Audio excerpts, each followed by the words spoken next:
बच्चों, आज हम पढ़ेंगे एनसीईआरटी क्लास 8 की हिंदी की पाठ्य पुस्तक जिसका नाम है वसंत भाग 3।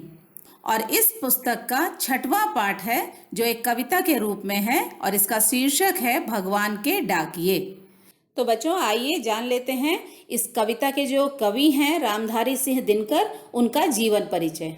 रामधारी सिंह दिनकर जी का जन्म 27 सितंबर 1908 को सिमरिया घाट, बेगूसराय जिला, बिहार में हुआ था। ये आधुनिक कवियों में से एक माने जाते थे। राष्ट्रवाद की भावना को बढ़ाने वाली प्रेरणादायक भक्तिपूर्ण रचना के कारण उन्हें राष्ट्रीय कवि के रूप में भी सम्मान दिया गया था। इनके द्वारा लिखी गई जो बड़ी कृतियां हैं उनमें सबसे पहला नाम आता है ऋषिमरी और परशुराम की प्रतीक्षा का। रामधारी सिंह दिनकर जी को वीर रस का सबसे बड़ा कवि माना जाता है। इनकी मृत्यु 24 अप्रैल 1974 में हो गई थी। तो आइए अब इस कविता में हम देखते हैं कि रामधारी सिंह दिनकर हमें क्या बता रहे हैं। पाठ 6, भगवान के डाकिये। आइए हम कविता के बारे में कुछ बातें करते हैं।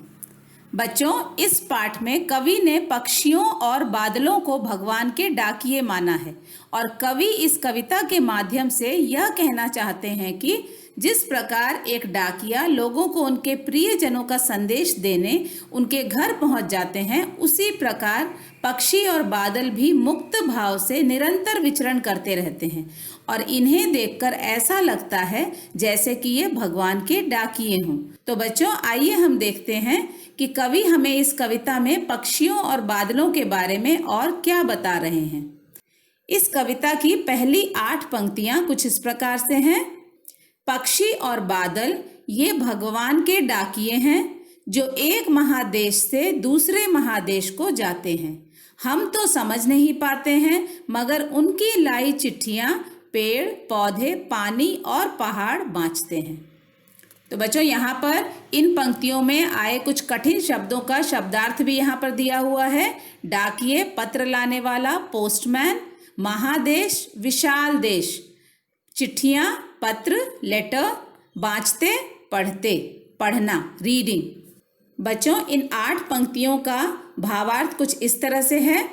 उपरोक्त पंक्तियों में कवि यह कह रहे हैं कि पक्षी और बादल ईश्वर के डाकिये हैं। पक्षी एक देश से दूसरे देश घूम घूम कर और बादल आसमान में इधर से उधर उमड़ घुमड़ कर विश्व बंधुत्व का संदेश पूरी प्रकृति अर्थात पेड़ पौधे, सरोवर, सरिता, समुद्र व पर्वतों को पहुंचाते हैं। कवि का यह भी मानना है कि पक्षी और बादलों का यह संदेश प्रकृति अच्छी तरह समझ लेती है, लेकिन मनुष्य इसे नहीं समझ पाते। तो बच्चों, यहाँ पर इन 8 पंक्तियों के माध्यम से कवि हमें यह बता रहे हैं कि पक्षी और बादल को अगर ईश्वर के डाकिये कहा जाए तो ये बिल्कुल भी गलत नहीं होगा। जिस प्रकार डाकिया यहाँ वहाँ घूमकर लोगों के संदेश पहुँचाता है, उसी प्रकार ये पक्षी और बादल भी एक देश से दूसरे देश बिना किसी रुकावट के उड़ते हैं और भाईचारे का संदेश पहुंचाते हैं। इनके द्वारा लाया गया जो संदेश होता है वो प्रकृति अच्छी तरह से समझ जाती है।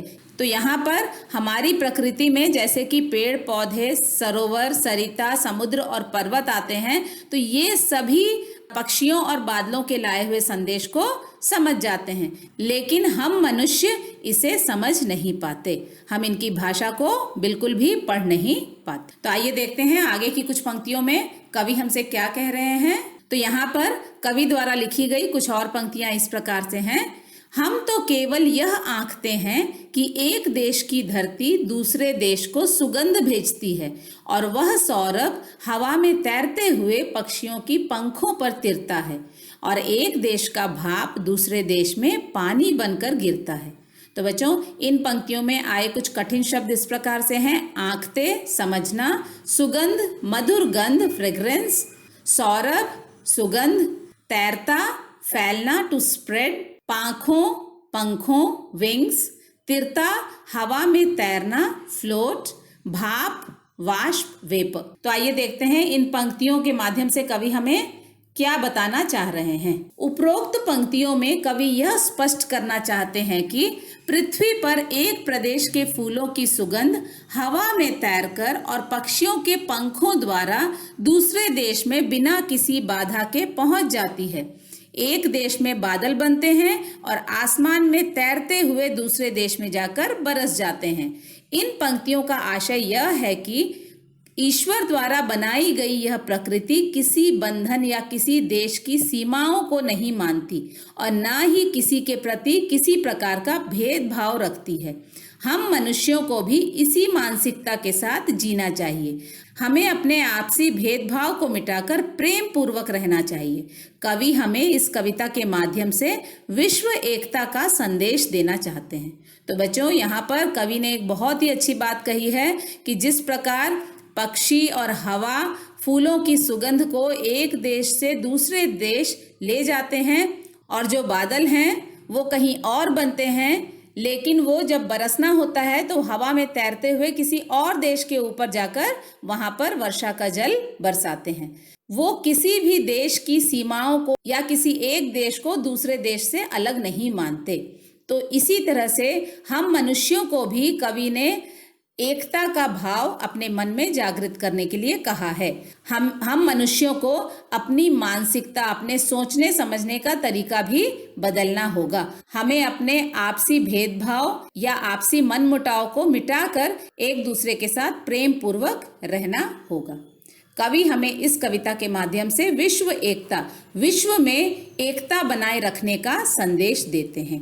तो बच्चों, आशा है आप सबको रामधारी सिंह दिनकर द्वारा लिखी यह कविता भगवान के डाकिये का भावार्थ अच्छे से समझ में आ गया होगा। NCERT क्लास 8 के अन्य पाठों का भावार्थ भी हम आगे जरूर पढ़ेंगे। तब तक के लिए धन्यवाद। Thank you.